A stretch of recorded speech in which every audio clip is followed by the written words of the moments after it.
Hey, listen, I'm not going to hype this up too much. I'm going to tell you the truth. I'm going to do it quickly. I'm going to do it concisely. And I want to talk to parents who are feeling inadequate. They're feeling burnout. They're feeling like I need a vacation. I need a break. That's what I want to talk about today, parental burnout and how to get around it.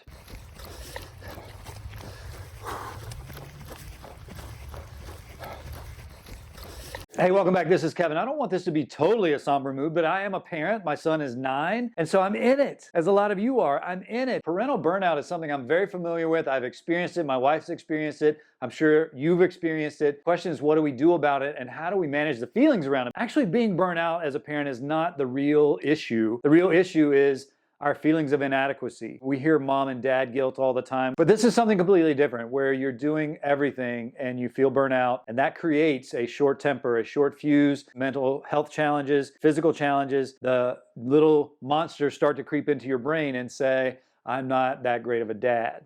I'm not that great of a mom. I could be better. What good am I? Like, those are the voices that come at burnout. Not only that, but your children start to notice that dad's behaving a little funny. He's not himself. He hasn't laughed in a while, or he just wants to be by himself, or he's having beer every night. And those are behaviors that are a response to parental burnout. I'm not a therapist, I'm not a doctor.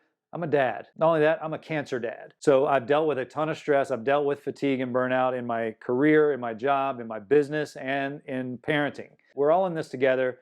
And no one can do this on their own. It takes a village, even if it's a virtual village. So here's what I want to tell you today. I want you to understand why parental burnout happens.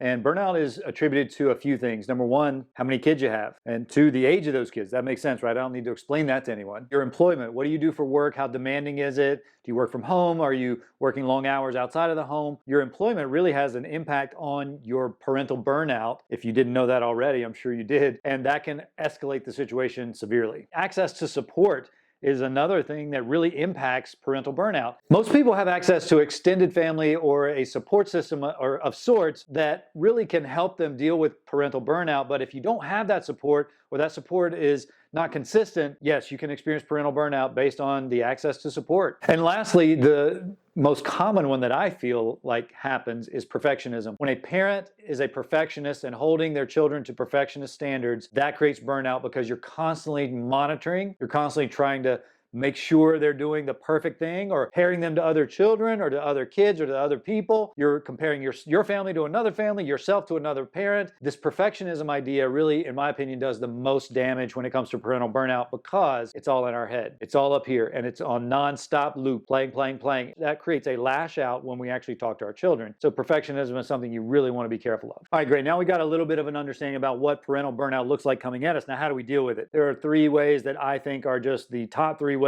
to deal with it. I've used them all myself, still do. I'm conscious about them. Number 1 is sleep. Sleep is vital in resetting your emotional state. It's vital in resetting your brain function. It's vital in your body resting. Sleep is known to create more patience than a glass of wine. I don't know that there's science behind that, but I think there probably should be and could be, but nothing wrong with wine nor sleep, but choose your potion. So sleep is the number 1 thing. If you're feeling parental burnout, get some extra sleep. Make sure you get some more sleep, see how that treats you. Next, mental health. We talk about it all the time. Your mental health and self-care is vital in staying in line as a good parent. It really is. You will experience burnout if you neglect yourself and only focus on the family or the kids. You will experience burnout because you've neglected yourself. You can't operate at your best potential if you're not rested and cared for. So you really want to prioritize self-care, your rest, your mental health at all costs. That will help you deal with the pressures of being a parent, navigating a career, being in a relationship, whatever your life is throwing at you. It'll help you deal with that, and it'll prevent parental burnout. Lastly, support on all fronts. A lot of parents want to do this on their own, and we say it takes a village. Use the village. Really, use the village. It's so important. But really what that